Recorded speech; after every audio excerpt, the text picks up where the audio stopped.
I've completed all the welding on the rear wing, so that is now fully back in place.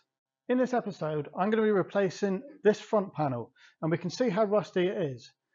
And I'm going to share with you under a microscope what is really causing this rust to occur.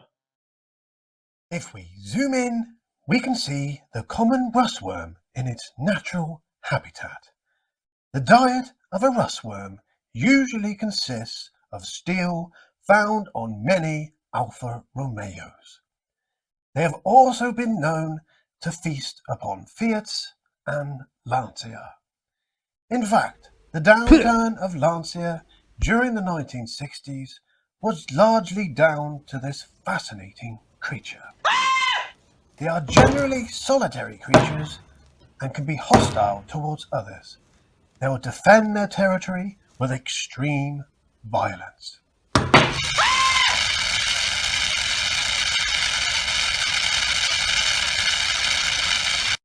Now, some of you may dispute the existence of rustworms, but I think the evidence speaks for itself.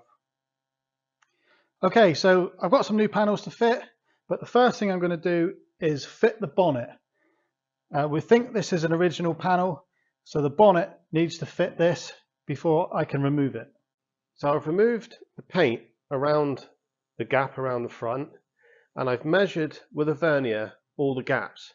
Now what we've got 5.5 there, we've got 5.4 there, 5.5, 5.2, 4.7 there, we've got 3.4 there, and we've got 5 there. So the bonnet is square and in the right place. The only place it's tight is that corner. There's nothing we can do adjustment wise to improve that corner, so we're going to have to modify that when it comes to putting the front panel on. There is some lead in these two sections, so it could be the lead that is built up too much. I've also checked the gap and alignment of this panel. This panel is bolted on, so there is some adjustment, and I've fitted the bonnet catch and make sure that fits properly. The last thing to do is measure the gap for the grille. Then I can remove the paint on the front panel and decide how much of it I'm going to keep and how much I'm going to remove. After measuring the gaps, we've got 170 there and 186 there millimeters. So 16mm difference between the left side and the right side for some reason.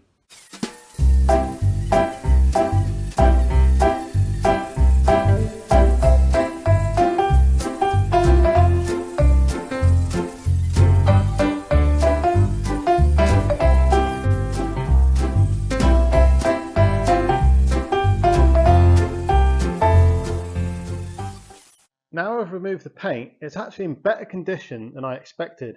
Particularly around these headlight rims, I expected this to be rusted out, but because lead has been used, quite a lot of lead actually around the front end of the car, that has protected the steel and that's why it's still there. The underneath of this panel is good, apart from these few small holes at the front. So I can cut around there using the new panel, and I can go up here close to that fold. That will help with the welding distortion. There's some lead to remove here. This overlap joint gets replaced because that's on the new panel. So that bit will be replaced. The top side of this actually isn't too bad either. There's a lot of filler in it, which I thought would be because of rust, but actually there must be a dent underneath there or something, and that's why there's so much filler in it. But there's a couple bits of rust on the inside here, and the rest of the lip's okay, but I think it'd be better just to put the new panel in just to sort out these small holes on the other side. It's a similar story on this side. I'm going to cut down across there pretty much because there's a dent here and a dent there, and obviously some sort of impact in the past, and some holes down here. So I'll cut it pretty much the same as the other side. Come to about here somewhere. Again, the underside of this is good, so no worries. Wow, it looks a little different now, doesn't it? Looks like this has been dented down. I don't think it's supposed to be like that. Probably from the damage on the outside of the panel. Got a bit of repair work to do there. Got to remove these and that. But otherwise, it doesn't look too bad. Bit of surface rust. Nothing of concern. Well, apart from that bit down there, I think this bottom section isn't looking great. Close to the bonnet hinge there is some unexpected rust, worse on the driver's side than the passenger side. With the front panel removed, this is going to be the best opportunity to repair it. I also decided to make a new top to the radiator air duct, as rustworms had also got at it. I've started fitting the front panel and I've got this swage line lined up both sides. It's about right in that direction as well. We've got it roughly where I want it to be there, roughly there, but I've got a big gap here at the moment, and that's to do with pulling this up and down. I can close that gap up to where I want it. Once I've got this gap to 4.7 how it was before, then I can clamp this front panel. There's a bracket underneath here and I can clamp it where I want it. There's one issue with that, and this bracket underneath here is rusted away at the front, so there's nothing to clamp it to at the moment, and I need to know how long it needs to be to fit correctly. I've used a scissor jack to hold the front panel up while I measure from here to the back side of the box section. I have to do that from underneath. Another measurement I took was from that fold to that fold, and that should be 182 mil. And if we measure roughly from there to there, we've got near enough 182. So that's just another verification that we're doing the right thing. I had a couple attempts at getting this part to the correct length, but now it's right, it will make the clamping of the front panel easy.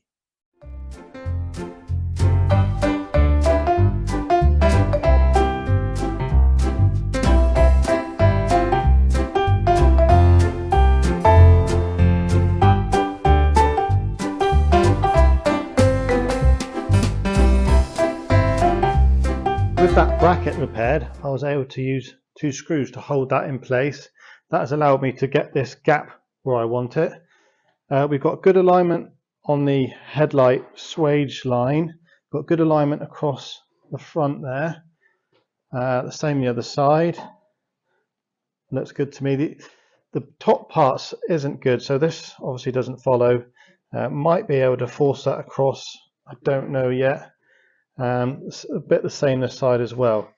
But if I need to modify this, then that will be the easiest place to modify it. I did manage to force these over, but what that has done is push this section up.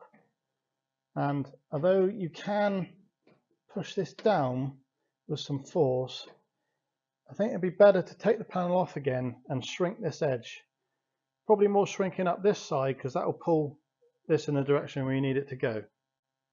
It's worse this side, and you could probably just about get away with it, but it's going to make life a little difficult, and you could end up chasing it and forcing it, and you're not going to get a smooth joint when you do that sort of thing. The difficult part of this panel is now fully welded. This section down here was likely to have some distortion in it, but I really can't see much in the way of distortion, and that was due to keeping everything as cool as possible. I do use air, not to quench, but to help speed up the cooling process. I don't put another set of tacks in until it's below 20 degrees, so really quite cold to the touch, and that way you keep distortion to an absolute minimum. What's your thoughts, Mr. Clamp? Well, it's all right for a beginner, I suppose. Of course, it's not to the standard I used to work to. We didn't just fit panels, we had to make them. Most of you so-called bodywork men don't even know you've been born. Don't tell Mr. Clamp, but I've made a mistake here.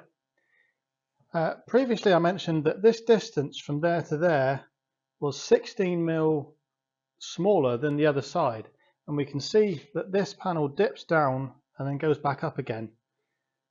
It's supposed to be straight. If we look at the other side, that one looks straight. On the old panel there was a dent here indicating something had hit it from above. What I should have done is push this up when I went to weld it. Instead of welding it all back in place in the wrong position, I should have at least tacked it and then tried to push it up. But what I'm going to do is recut this and then push it up with a jack and see if I can get that up to where it should be. I know the top side is down rather than this being too high because of the angle of this runoff from the headlight. If we look at that one and then look at the other one, you can visually see a difference, and I've measured it and it's about 3 degrees using the inclinometer.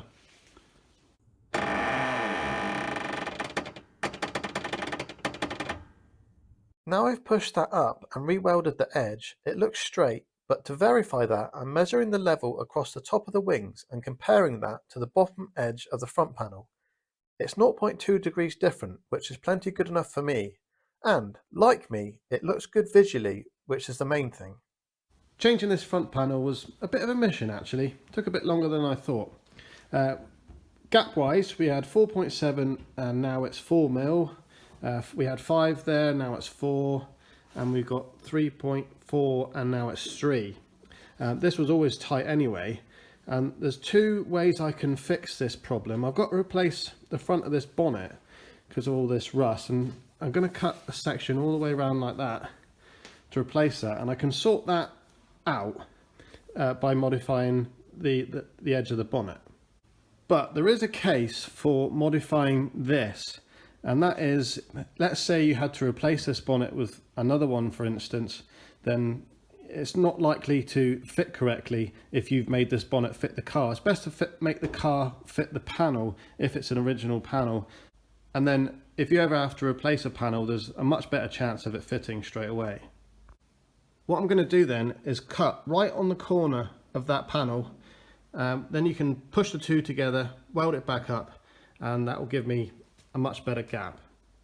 I'm not looking forward to repairing the front of this bonnet because it's a large flat panel. You can't get to the back of it because there's an internal framework, and heat distortion is going to be a real pain. So that's going to have to be done very delicately to avoid lots of distortion. The way I'm going to approach repairing this bonnet is I'm going to cut a section probably an inch and a half all the way along. So remove that section. That will reveal the internal framework, which will likely be corroded as well. So I'll have to repair that. Then I'll make up a section which will just be a right angle section, and this edge will have to be shrunk to form this curve in the shape of the front panel. I'll weld it all the way along, and then finally I'll fold the lip back round like it is now. But that'll be for another video. There's one other section that I've got to sort out, and that's this gap here, which obviously isn't very good. Lead was in place here before to make that look nice, so I can either choose to re-lead that, or I can cut this wing section and bring that out to bring the gap back to how it should be. I don't mind either method really. Lead is fine, as long as it's applied over good steel, it'll last a very, very long time. That's it for this one, boys and girls. Better get back to working instead of mucking about making silly videos.